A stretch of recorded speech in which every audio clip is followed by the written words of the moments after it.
Welcome to the Author's Den, a place where we encourage reading and writing, a place where you can meet authors and book illustrators, a place to get your questions answered about writing, publishing, and promoting your book.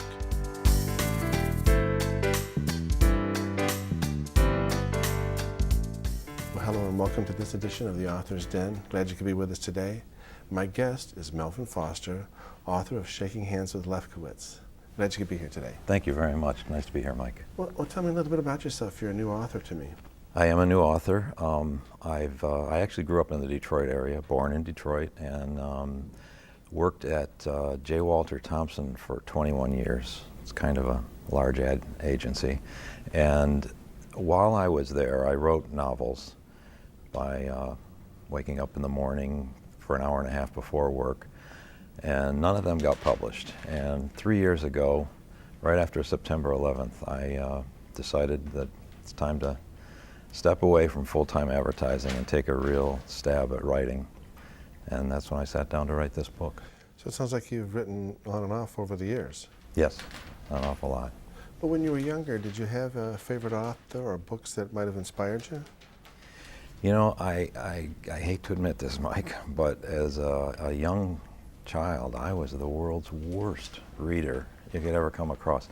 When I had to do book reports, and I don't know if I'm allowed to say this or not, but when I had to do book reports back in elementary school and junior high, I used to buy the Classics Illustrated comic book and read that and base my book report on that. So I really didn't get interested in reading until after I graduated the University of Michigan with a master's degree, and then I started reading. Well, what type of books were you attracted to when you did form an interest in reading? Fiction mostly, and some of the better authors that I could never hope to get to their level, but Dostoevsky and Scott Fitzgerald and Hemingway, and more modern authors, T.C. Boyle and Don DeLillo. They're just great inspirational writers. Pat Conroy. They're wonderful writers, and I'd love to come near their shadow someday. Well, then how did you get inspired to write a book then? When I was at the University of Michigan, I started out actually in the theater department as an actor, and that moved to directing, and that moved to writing, playwriting, and then that switched to novel writing. And when I graduated, my wife told me at that point, I want you to take 2 years and write your book before you go out and get a job, because I don't want you to be 45 years old and not have a book published and look at me and say it's all your fault. So a very wise woman, very loving woman, said, go ahead and do it. And that's how I wrote the first novel. Is that Shaking Hands with Lefkowitz? That is not Shaking Hands with Lefkowitz. And that novel was, when I sent it out for the first time, the rejection was like, worth celebration. It was just, this is a really good book. We really like it. Unfortunately, we can't publish it right now, but when you rewrite it, send it back to us, we'll consider it. And that was the first time I ever sent a book out, and I was in heaven. That's pretty encouraging. That was very encouraging, and that was about 30 years ago. It took about 30 years from that first rejection to get my first acceptance. Well, tell me how Shaking Hands with Lefkowitz came about. When I was working at J. Walter Thompson and at Ross Roy before that, that's in downtown Detroit, and it's pretty hard to walk the streets of downtown Detroit without someone having their hand out looking for spare change. And a lot of times I would give someone a buck, or a lot of times I wouldn't. And I just started thinking about it one day. Does it really matter if I, does it matter to him? Does it matter to me if I give the guy $1 or not give the guy $1? I started thinking about just the little incidental things like that, actions that we do that we don't think about, letting someone in the lane in front of you on the expressway. Mm-hmm.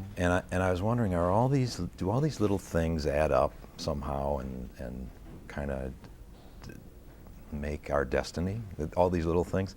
And I started thinking, I don't know if you're old enough to remember this, but I certainly remember when Jimmy Carter was running for president, and he made a statement once that stayed with me. He had confessed that he had lusted after women in his heart, and thinking,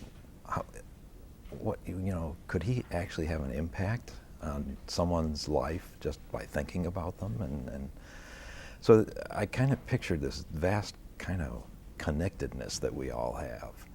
And rather than write some deep philosophical book, which I certainly wasn't capable of, it coalesced to me as an idea for a book when I thought of, hey, what if a guy got murdered and had to solve his own murder? And he had to do it by kind of examining his own life. And all these little deeds would kind of be revealed to him at that point, and the importance that they held. Kind of looking back at his life. Looking back at his life.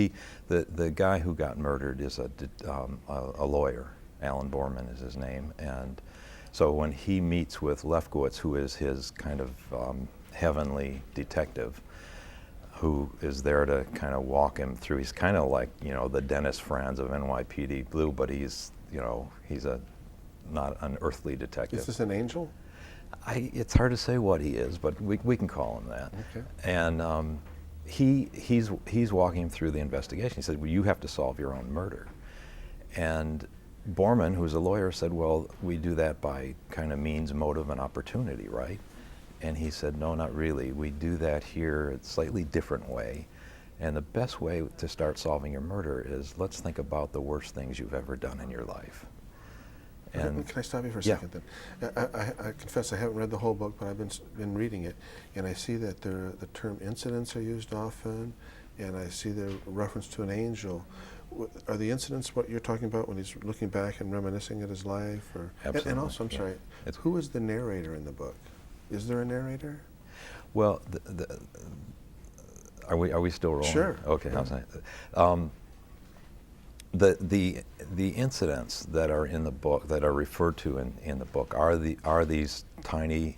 They range from the tiny insignificant things. There actually is an incident, which is a moment when somebody had their hand out in downtown Detroit and he chose not to give them money. That's an incident. The primary incident in the book occurred when he was 13 on the school playground with a girl, and she liked him and he liked her, and she made a bracelet for him, a little bracelet out of dandelions, and gave it to him as a gesture of, you know, friendship and, you know, having a real crush on him. And he wanted to take it, but the other guys were around on the school playground and he couldn't do it. So he had to take it and kind of throw it in the dirt and step on it and crush kind of her dreams as well as his own. And so the book is told from Alan Borman's point of view in first person, but it also rotates to the girl, who is a woman now, named Arlene Jaffe.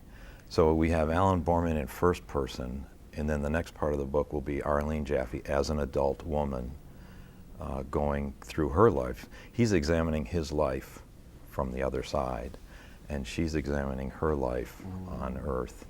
And eventually, these two storylines, which kind of kicked off together when they were 13, meet again at the end of the book. It's pretty interesting. It's fun. When you look back, was there an inspiration for this book? Is there really something that, you know, is there this grand plan that really every moment of our life really counts? You know, we say all these things, and this was kind of my stab at trying to portray a way that, yeah, all these moments count. Every thought, every action, they all count, they all add up. And in this book, they're all recorded as incidents. Okay. When Alan Borman thinks of the 10 worst deeds that he ever did in his life, they wind up becoming 56 volumes. A lot worse than he thought. Yes. Well, you know, let's talk some more about the process that was involved. You know, how did you do any research for this book, and how again? Did you know police? Did you know? Did you pattern any of the characters off people that you knew? I didn't base the characters on people I knew. I really find for myself that after I start writing, characters really do, you know, you've heard this many times, but characters really do take on a life of their own.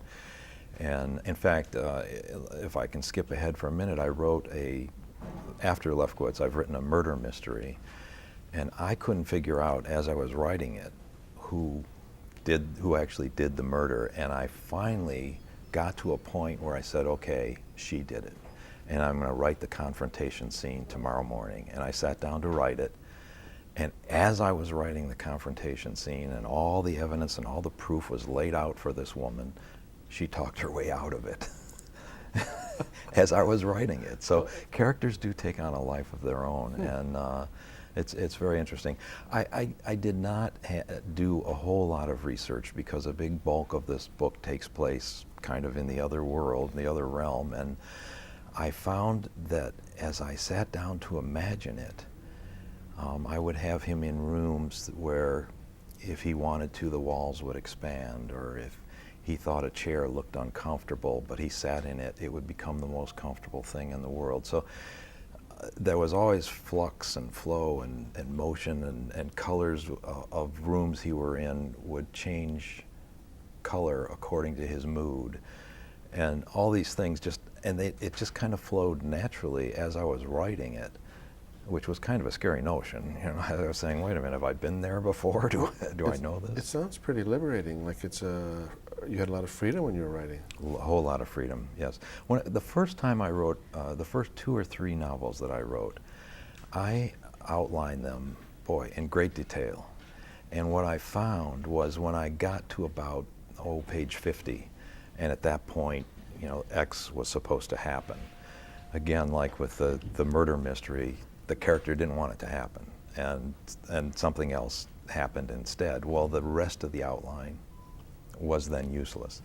So for the last 2 or 3 books that I've written, I've just said, you know, I've got an idea for a book, and beyond that, I'm just going to go for it. I usually spend about 3 months writing to myself every day on the computer, just saying, well, what if the character was 45 years old and grew up in Detroit and did this and did that? Mm-hmm. And I will literally then say, no, that's a really stupid idea. Where'd you come up with that? As I'm typing to myself. And I just kind of have this inner conversation for about 3 or 4 months, but it's not really about the plot or the story of what goes on. It's just kind of, this would be interesting. And when I started Shaking Hands with Lefkowitz, the real basic idea that I had was the book will begin with a man with 3 bullet holes in his back lying face down in the street. And when the EMS arrives and turns him face up onto the stretcher, the person narrating the story realizes that it's him. And that was about as much of the storyline that I had in mind at that point. That's the first chapter. And that's the first chapter. A great way to start. Well, we've talked a lot about the process of writing and what inspired you to write the book, but I'm curious, did you have an agent, or how did you get your book published? I've had agents in the past for some of the other novels that didn't get published, but I didn't have an agent, and I was on a Yahoo writers group. There was probably at that point about 350 writers, some of whom have had several books published, some of whom have never had anything published. And someone on Yahoo announced, hey, I just got a book contract with a company called Zumaya. And the next week, someone else said, hey, I just got my book published with Zumaya as well.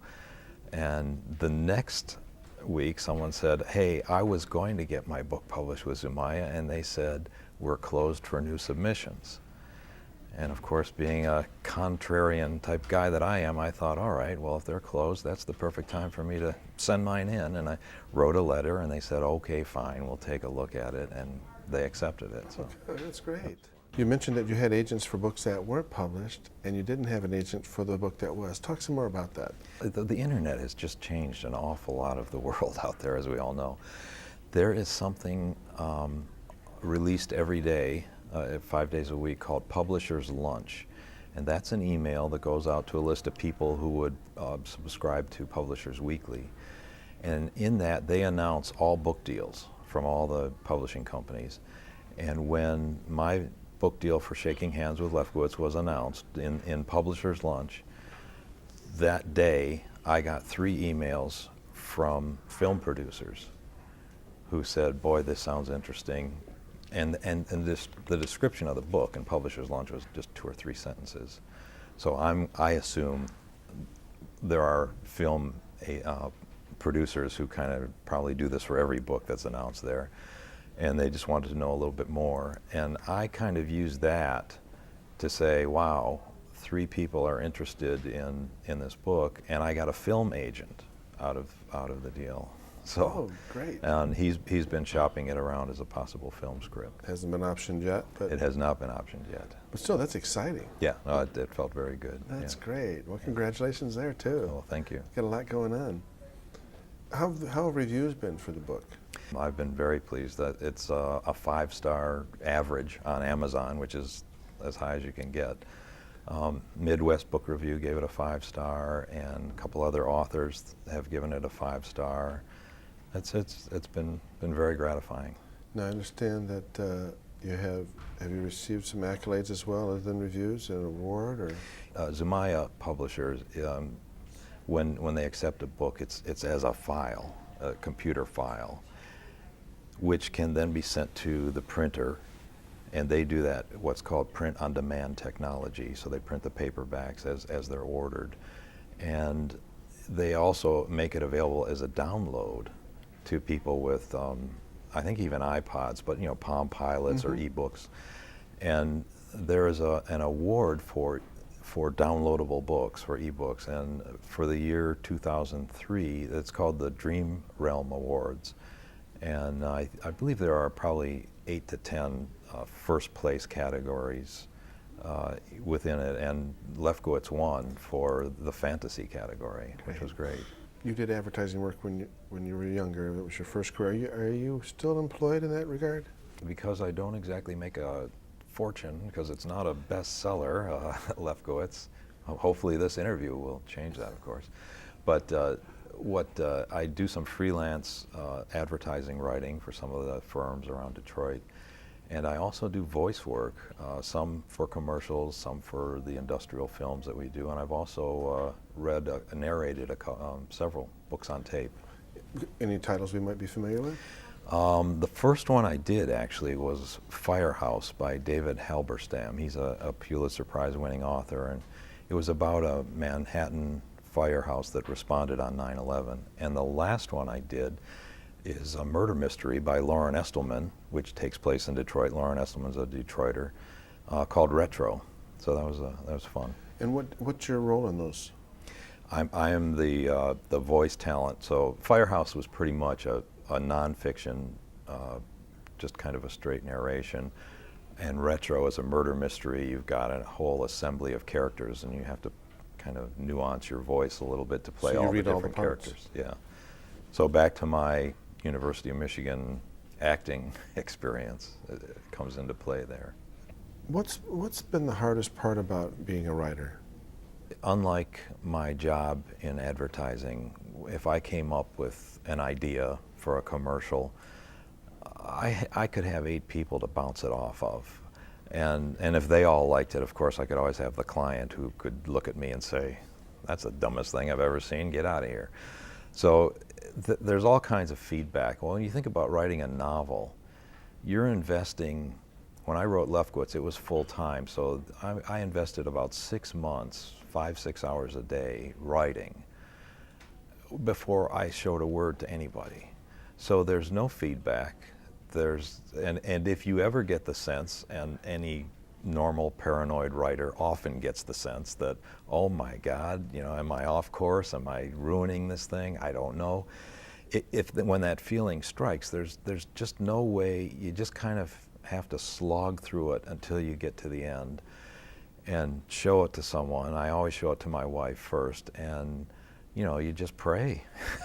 I never know when I show it to people if they're going to look at me and say, that's the greatest thing you've ever written, or what were you thinking? When you're writing, do you find that part of you is thinking commercial, or are you writing just for yourself to tell the story? Or I think after 30 years of not having books published, that yes, I tend to think, boy, if I wrote a murder mystery, that there's far more likelihood of that getting published than that great American novel that's in my desk drawer right now. But I don't get to a point and say, boy, I think I'd have more sales if there were a hot sex scene here. Let's put that in, because frankly, I'm horrible at writing those. As a writer, I think you have to stick to your concept. More logistics, I'm kind of curious. The cover design for your book, how did that come about? Zumaya Publications is a very small publisher. They're not a vanity press or anything. They're a small, traditional publisher, but they choose to publish through this print-on-demand process. And they sent a cover design to me, and so I got, here's your cover design, and I hated it. And I let them know that. And they thought I was a pretty difficult guy. But it's not unusual for an author not to like their cover design. Mm-hmm. And I asked somebody who I had worked with at J. Walter Thompson to do a couple alternate designs, sent it to the publisher, and of course they responded in kind that they hated that. So I then, this was my first book, and I wanted it to be good. And I hired a graphic artist in the Detroit area who had worked with me at J. Walter Thompson, and said, do me a great cover. And I sent it to the publisher and said, I paid for this, and I really like it. And they did too. Oh, great. Yeah. And that's what you ended up with, your final Yes. design. What are you doing to promote the book? As the creative department, working in the creative department in advertising, we really didn't get into contacting newspapers or magazines or any of that stuff. So I was pretty bad at that. And the best way to promote book, of course, people say this all the time, is through word of mouth. But having interviews like this, radio interviews, appearing at bookstores or libraries are the best ways to do that. And I was too afraid to pick up the phone and ask people. So finally, after a few months, I hired a publicist. And they now arrange for radio interviews. Tomorrow evening I'll be talking somewhere in Oregon, and next week I'll be talking somewhere in Washington on the radio. So they arrange these things for me, which makes me feel a lot better. Do you have a website or any place on the internet that we could go to find out about you and your books? Yes, it's www.melvinfoster.com, MELVIN. And that's a website that talks about Shaking Hands with Lefkowitz, a little bit about me, and about the next murder mystery that I've written. You can actually hear me read the first, I think, 2 chapters of Lefkowitz on the website. So it's and you can order it. There's a link that goes right to the bookseller at that point. Well, you've alluded to the new book. Let's talk some more about what you're doing since Lefkowitz came out. I've written a murder mystery, and I call it, right now anyway, Murder Plus or Minus 4%. And it's hopefully going to be a series of books that feature a detective called Danny Donadio, and a whole cast of characters that revolve around him. And Danny's favorite thing to do is hang out at a deli on Orchard Lake Road, and he sips coffee there, and there's a waitress named Muriel who kind of helps him solve the crimes for him. It's so far it's been great fun writing this. I wrote Murder Plus or Minus 4%, and I'm writing the second in the series for that. And I'm trying to get an agent first before publishing. Do you have any advice for first-time writers? Writing a book it's a daunting task. I used to jog 2 or 3 miles a day, and if someone said, hey, how about running a marathon with me? I'd probably think, yeah, I could probably do that. And the truth is, right around mile 8, 9, or 10, I'd probably collapse and die. I couldn't do it. And people who write, whether they write poetry or short stories, that say, I'm going to write a book, start to write it. And what happens, here's what normally happens. They get to page 25, or they get to maybe page 50, but probably more like page 25. And they go back and read it from the beginning, and get to where they've written to page 25, and they hate it. And so rather than going to page 26, they say, well, let me start it over and I'll get it to where I like it and then go on. And 99 times out of 100, they will never go on from that point. So writing a book is running the marathon. And you can't ever look back. Mel, is there any scene in Lefkowitz that you'd like to tell us about that you think describes the book? Well, you know, this interconnected web that I spoke about and the idea of passing someone on the street who had their hand out for money. What happened was, in the book, Lefkowitz had intended to give the guy some money and didn't. And you come to find out that that guy was the son of a woman who years earlier, Alan Borman had done something to that kind of was not a good thing.